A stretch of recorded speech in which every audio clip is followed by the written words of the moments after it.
3 crimes, 3 victims, and 3 stories that are almost impossible to forget. 3 very different motives, and 3 stories where the truth is darker than it first appears. November 29th, 1970. A father and his 2 daughters are hiking through a remote valley outside Bergen, Norway. They expect silence, fresh air, a peaceful afternoon. Instead, they discover the burned body of a woman. Her face is almost unrecognizable. Around her lie melted bottles, burned clothing, and strange personal belongings. But what investigators would uncover over the following weeks would transform a tragic death into one of Europe's greatest unsolved mysteries.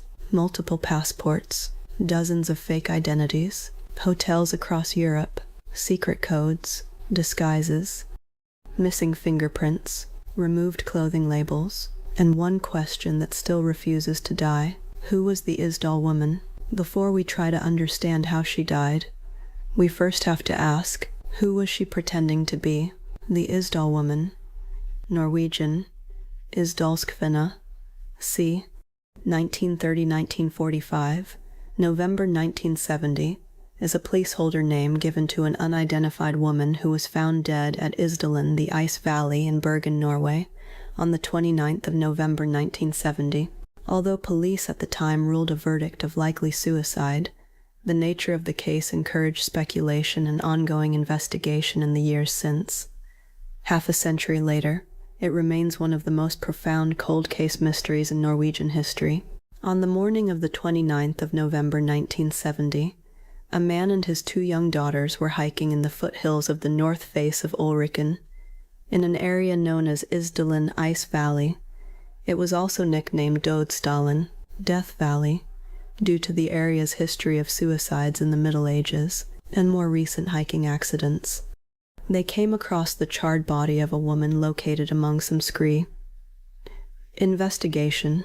Bergen police responded quickly and launched a full-scale investigation, filed as case name 134/70. Examining the site, police noted the woman's supine position, her clenched hands up by her torso, and the evidence of a nearby campfire. The front of her body and her clothes had been severely burned, and her face was unrecognizable. Also located or placed near the body, and affected by the fire, were an empty bottle of St. Halvard liqueur, 2 plastic water bottles, a plastic passport holder, rubber boots, a woolen jumper and a scarf, nylon stockings, an umbrella, purse, and a matchbox. There was also a watch, 2 earrings and a ring. Around the body were traces of burned paper, and beneath it was a fur hat, which was later found to have traces of petrol. All identifying marks and labels on these items had been removed or rubbed off. 3 days later, investigators found 2 suitcases belonging to the woman which had been abandoned at Bergen railway station. In the lining of one suitcase, police discovered 5 100 Deutsche Mark notes, 1370. Among other items, they also found clothing, shoes, wigs, makeup, eczema cream, 135 Norwegian kroner, Belgian, British, and Swiss coins, maps, timetables, a pair of non-prescription glasses, sunglasses with partial fingerprints, cosmetics, and a notepad. All identification information had been removed from the items. An autopsy at the Gades Institute concluded the woman had died from a combination of incapacitation by phenobarbital and poisoning by carbon monoxide. Soot was found in her lungs, indicating she was alive as she burned, and her neck was bruised, possibly from a fall or blow. Analysis of the woman's blood and stomach showed that she had consumed between 50 and 70 Fenamil brand sleeping pills, and found next to her body were a further 12 sleeping pills. At autopsy, her teeth and jaw were removed due to her unique dental work, and tissue samples of her organs were taken. Police then launched an appeal for information in the Norwegian media regarding the case. The last time she was seen alive had been on the 23rd of November, when she checked out of room 407 of the Hotel Hordeheimen. Hotel staff told police that she was good-looking and roughly 1.63 m tall, with dark brown hair and small brown eyes. Staff noted that the woman kept mainly to her room and seemed to be on guard. When she checked out, she paid her bill in cash and requested a taxi. Her movements between then and the discovery of her body remain unknown. Police were able to decode the notepad entries and determined that they indicated dates and places the woman had visited. As a result, based on handwritten check-in forms, police determined that the woman had traveled around Norway, Oslo, Trondheim, Stavanger, and Europe and Soleis, at least 8 fake passports and aliases. While details such as birthdays and occupations changed from one form to another, she consistently gave her nationality as Belgian. The forms were filled out in either German or French. These were her false identities. Geneviève Lanchier, place of birth Leuven, living at Rue Saint-Balberguet 2, Leuven. Claudia Tielt, place of birth Brussels, living at Place Saint-Balberguet 17, Brussels. Claudia Tielt, place of birth Brussels, living at Rue de la Madeleine 3, Brussels. Claudia Nielsen, place of birth Ghent, living at Rue Saint-Welberge 18, Brussels. Alexia Zarn-Merches, place of birth Ljubljana, living at Rue Saint-Hildegard 81, Brussels. Vera Jarle, place of birth Antwerp Rep. Fenella Lork, Fenella's Pandaya. Elizabeth Lienhauer, birthplace Ostend, living at Philip Stockstraat 44A, Brussels. With the exception of Rue de la Madeleine, all street names also turned out to be false. It was also learned that the woman previously stayed at several hotels in Bergen and was known to change rooms after checking in. She often told hotel staff that she was a traveling saleswoman and antiquities dealer. One witness said that she overheard the woman talking to a man in German in a Bergen hotel. Others who met her mentioned that she also spoke Flemish or broken English and smelled of garlic. People who saw or met her also commented that she wore wigs. Every passport, every hotel, every signature seemed designed to erase the previous one, almost as if her real identity had never existed. If you wanted to disappear forever, how many versions of yourself would you have to create? Composite sketches of the unknown woman, based on witness descriptions and analysis of her body, were circulated in many countries via Interpol. Despite the significant police resources deployed, the woman was never identified, and the case was quickly closed. While authorities concluded that she had committed suicide by ingestion of sleeping pills, others believe that there is evidence that she was murdered. On the 5th of February 1971, the woman was given a Catholic burial in an unmarked grave within the Mullendal graveyard located in Bergen. Attended by 16 members of the Bergen police force, she was buried in a zinc coffin to preserve her remains and for ease of disinterment. Her ceremony was also photographed in case relatives came forward at a later date. Theories. Some investigators believe she wasn't an ordinary traveler. Others believe the truth was much simpler. But sometimes, the simplest explanation isn't the easiest one to believe. Much remains unanswered about the case, especially the reasons for the woman's many identities and unexplained travel plans, which raise the question of espionage or criminal activity. Multiple investigations point to the possibility that she was a spy, given the Cold War context of the period. Norway had experienced other strange disappearances in the 1960s, close to military installations, which traced back to international espionage. The declassified records of the Norwegian armed forces also reveal that many of the woman's movements seem to correspond to top-secret trials of the Penguin missile. A fisherman is also reported to have seen the woman in the area of Penguin missile testing in Stavanger. Her presence in Stavanger is corroborated by a shoe salesman who sold her a pair of rubber boots. If she really was a spy, who wanted her dead? And if she wasn't, why did someone go to such extraordinary lengths to erase her identity? The taxi driver who took the woman from the hotel to Bergen railway station was never found.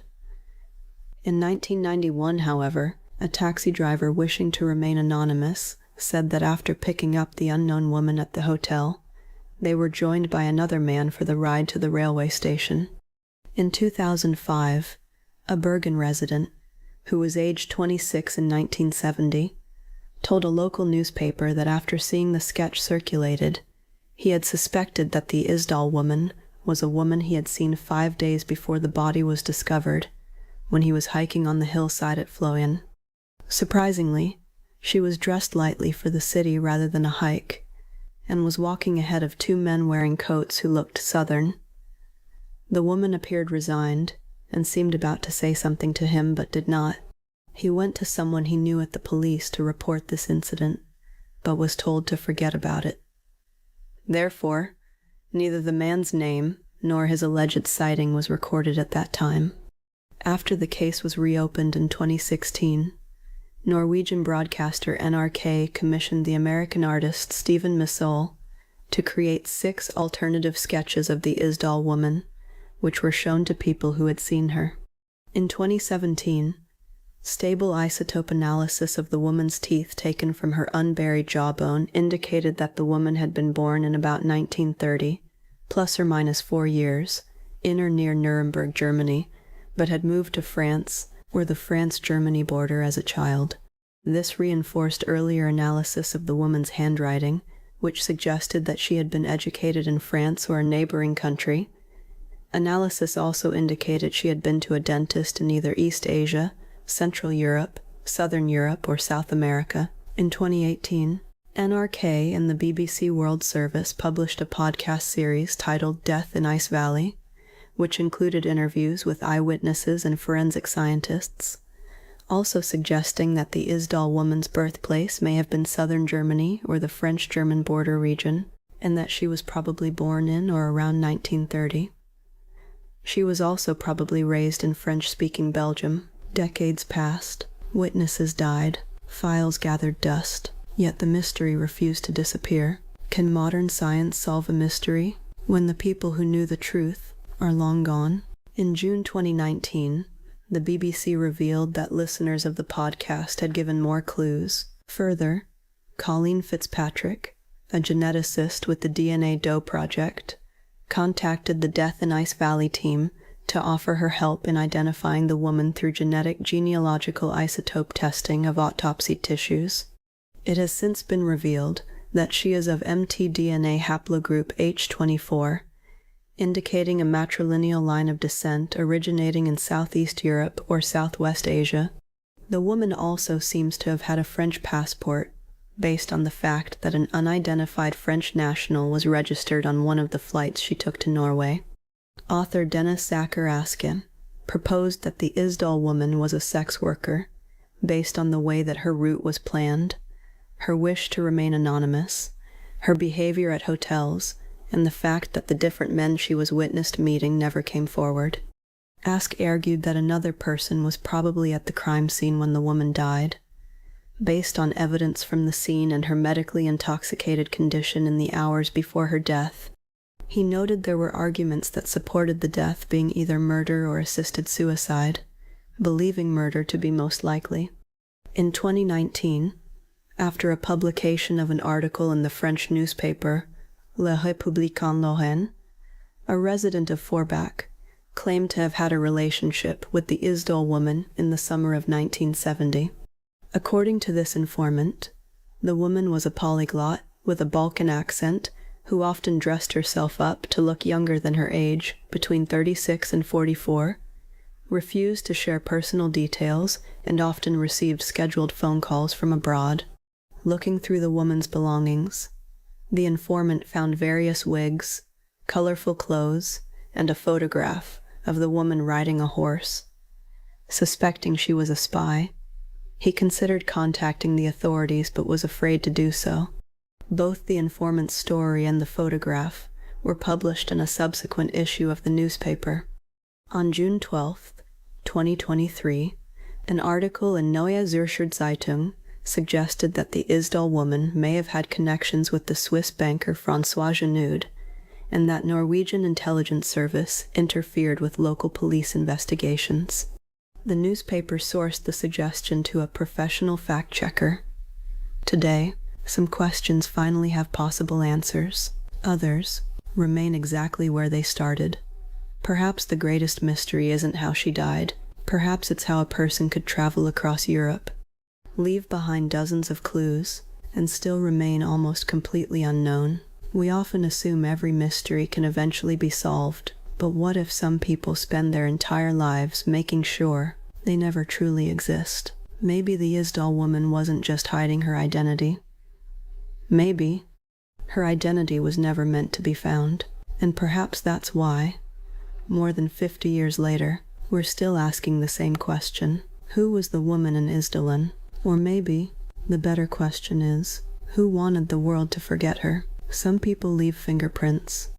Others leave legends. The Isdal woman left only questions. And perhaps that's exactly what she intended.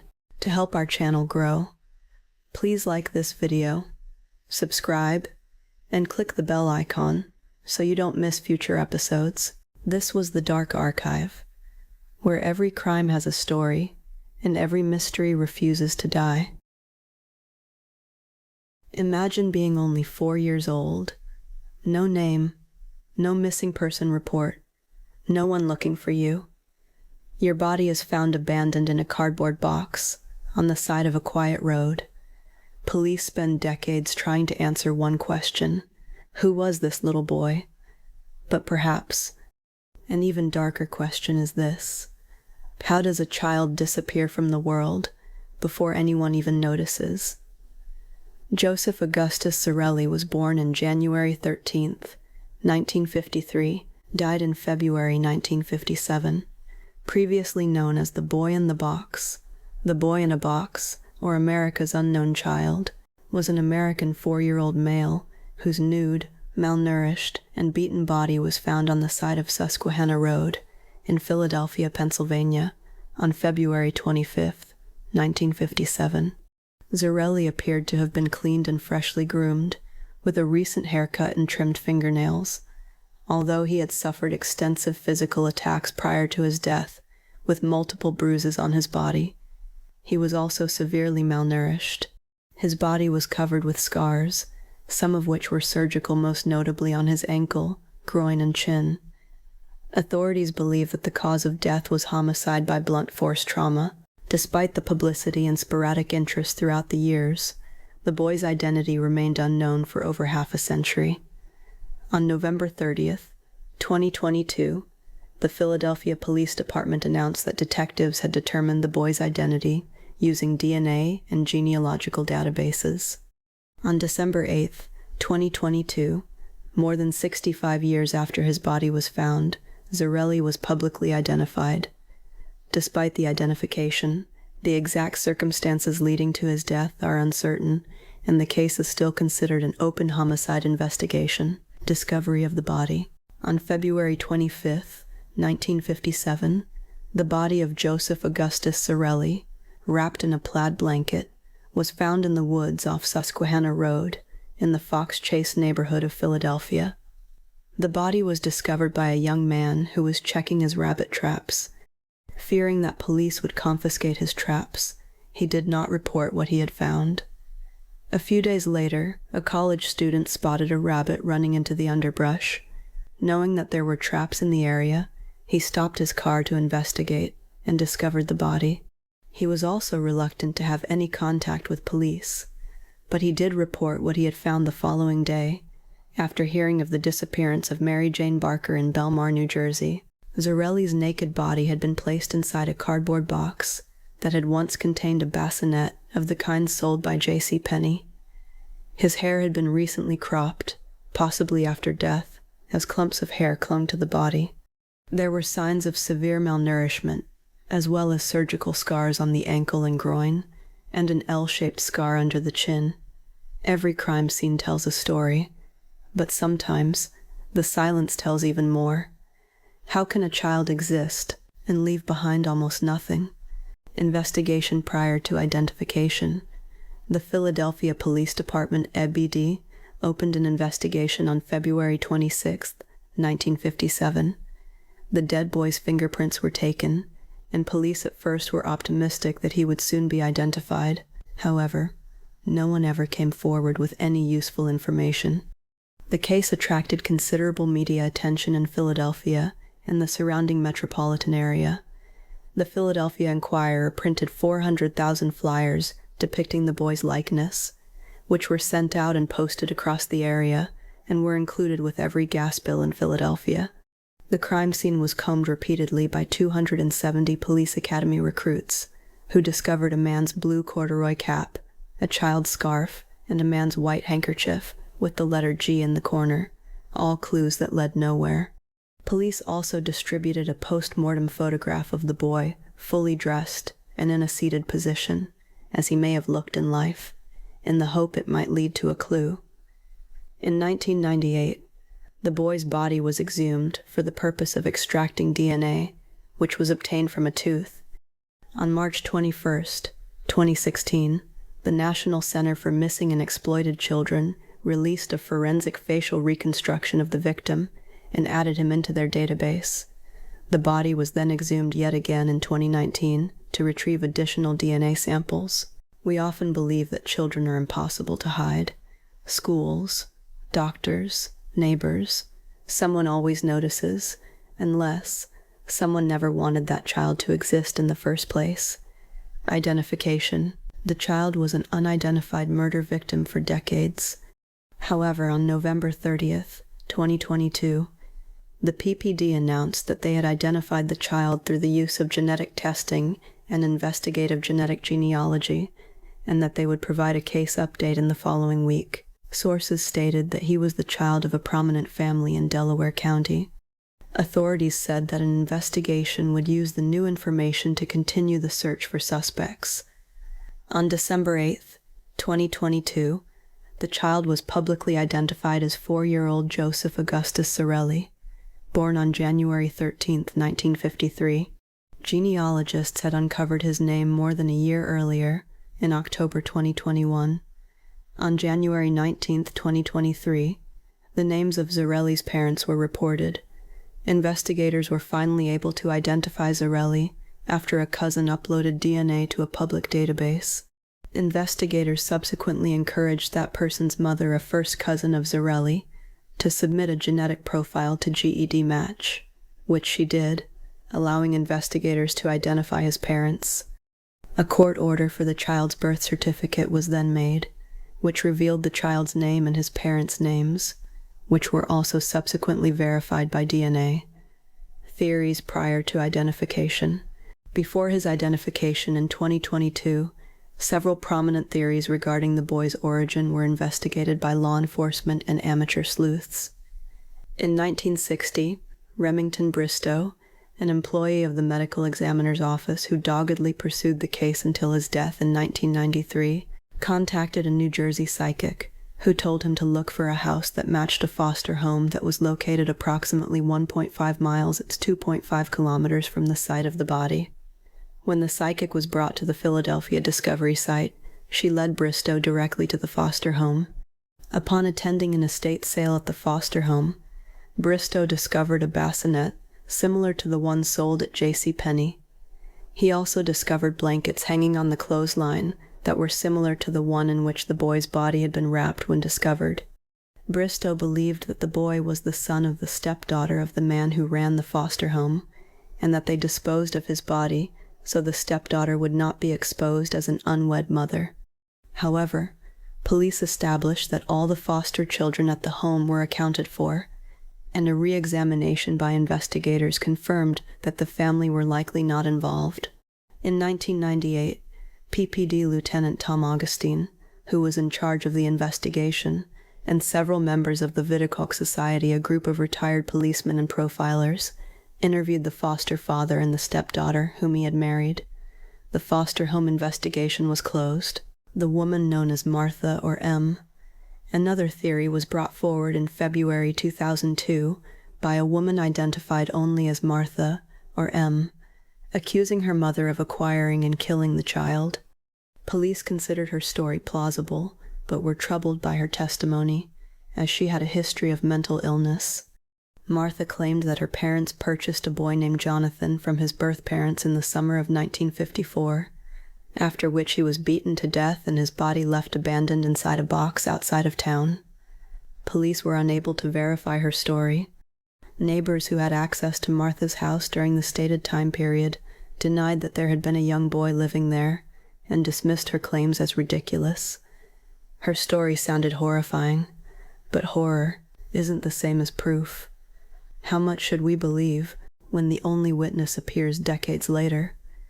Other theories. Forensic artist Frank Bender developed a theory that the victim may have been raised as a girl. Zarelli's unprofessional haircut, which appeared to have been performed in haste, was the basis for the scenario, as well as the appearance of the eyebrows having been styled. In 2008, Bender released a sketch of the unidentified child with long hair, reflecting the strands found on the body. In 2016, two writers, Jim Hoffman and Louis Romano, believed they had discovered a potential relative from Memphis, Tennessee, and requested that their DNA be compared with the boy. The lead was originally discovered by a Philadelphia man who introduced Romano and Hoffman to each other, and was developed and presented, with the help of Hoffman, to the PPD and the Vidic Society in early 2013. In December 2013, Romano became aware of the lead and agreed to help obtain the DNA from this particular relative in January 2014, which was sent quickly to the PPD. Local authorities confirmed that they would investigate the lead, but said they would need to do more research on the circumstances surrounding the link to Memphis before comparing DNA. In December 2017, Homicide Sergeant Bob Kuhlmeyer confirmed that DNA taken from the Memphis man was compared to the boy, and there was no connection.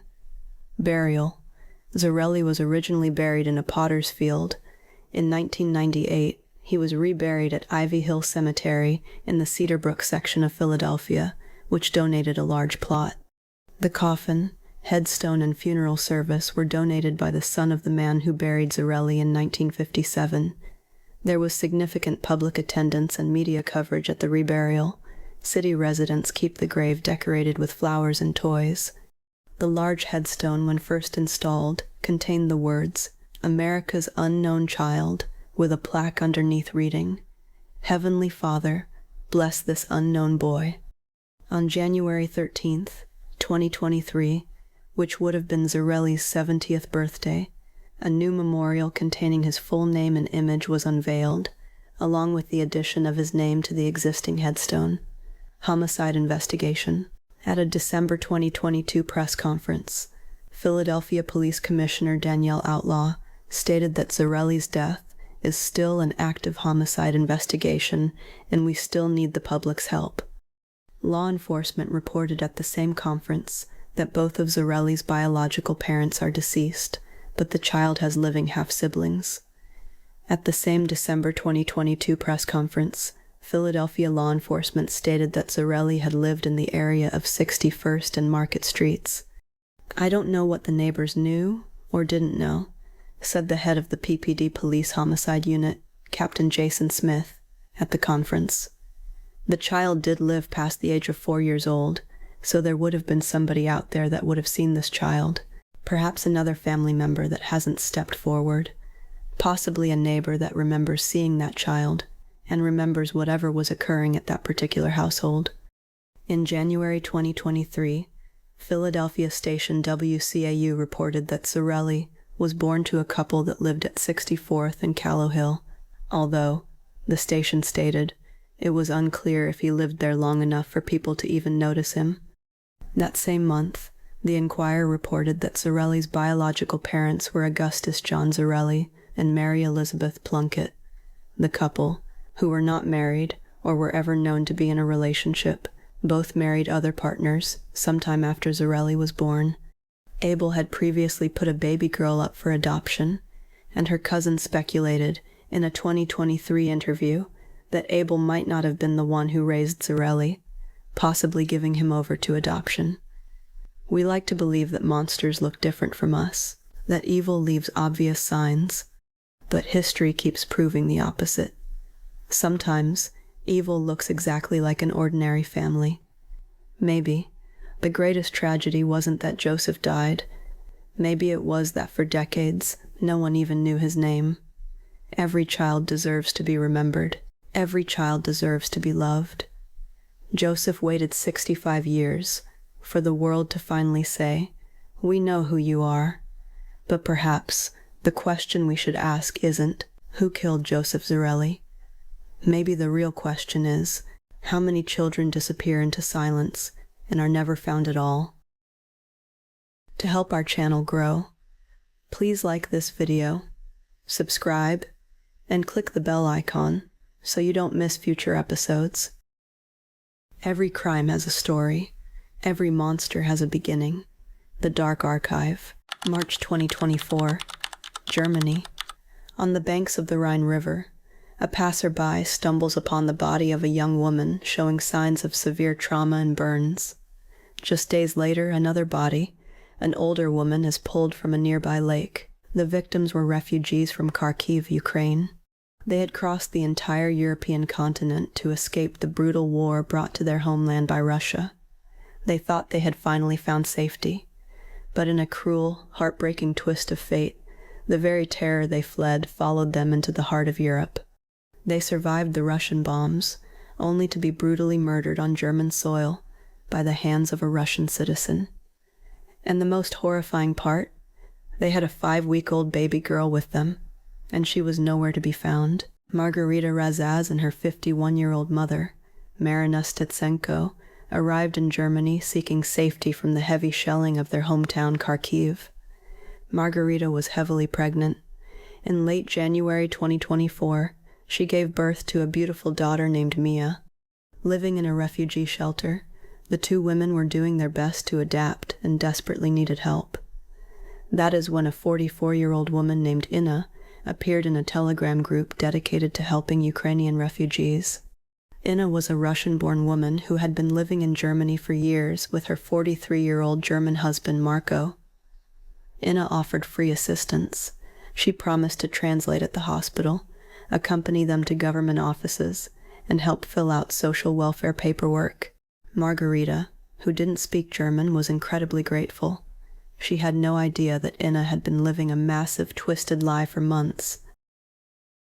But ask yourself this: why would a seemingly ordinary couple, with no criminal record and a stable life in Germany, suddenly decide to target a vulnerable refugee family? What could possibly drive someone to plan a double homicide just to get close to a newborn baby? The answer lies inside a house full of pink balloons, baby clothes, and a dark secret.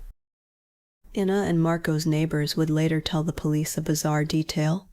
For months, Inna had been walking around with a visible pregnancy bump, telling everyone she was expecting a baby girl. Marco proudly told his coworkers that he was about to become a father. They had even fully set up a nursery in their home. But there was one major problem. Inna was not pregnant. She was faking it. The couple's actual plan was far more sinister.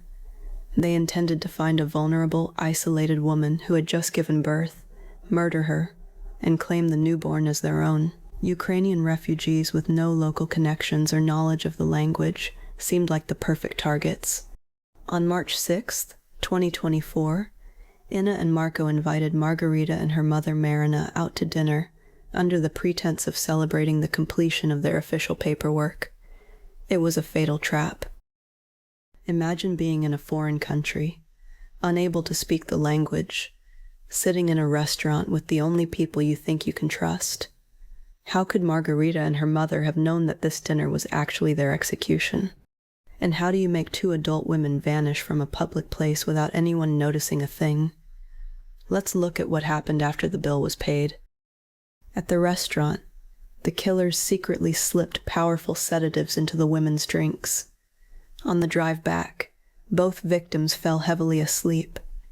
Marco acted with extreme brutality. The first to be killed was 51-year-old Marina. Marco beat her to death with a blunt object, tied weights to her body, and dumped her into a lake near Bad Schönborn. Next came 27-year-old Margarita. She was killed on the banks of the Rhine River near Hockenheim. To destroy evidence and make identification harder, the killers attempted to burn her body. The couple then took 5-week-old baby Mia to their home in Sandhausen. The very next day, Inna proudly showed off her newborn daughter to her neighbors. She genuinely believed their bloody plan had worked flawlessly and that they were in the clear. The perfect crime, right? The victims are refugees.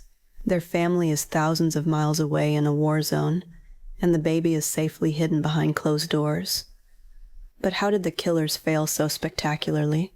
What was the one critical piece of evidence they left behind that allowed German detectives to solve a double murder and find the missing child in just under 7 days? The killers made a massive miscalculation. They assumed that because the victims were refugees, nobody would look for them.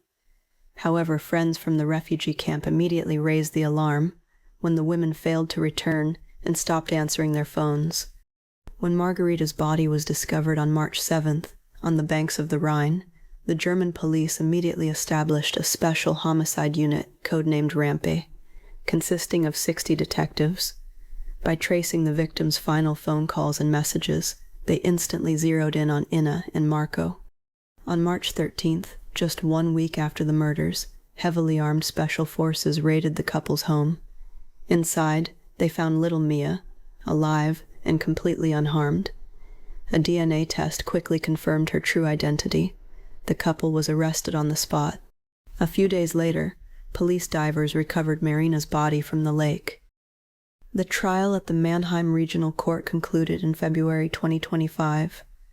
Faced with overwhelming forensic evidence, Inna and Marco fully confessed to the crimes through their lawyers, stating they deeply regretted their actions, but regret could not bring 2 innocent mothers back.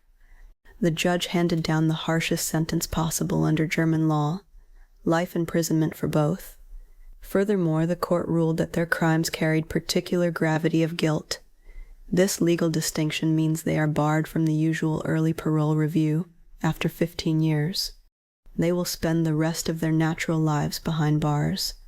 As for baby Mia, she was initially placed in the care of Youth Welfare Services and was later safely reunited with her surviving relatives from Ukraine. She is growing up in a safe environment, though she will tragically never know the warmth of the mother and grandmother who fled the Russian invasion to save her, only to lose their lives to a Russian national in a country they thought was secure. What are your thoughts on this tragic case?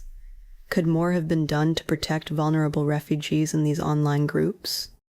To help our channel grow, please like this video, subscribe, and click the bell icon so you don't miss future episodes. Every crime has a story. Every monster has a beginning. The Dark Archive.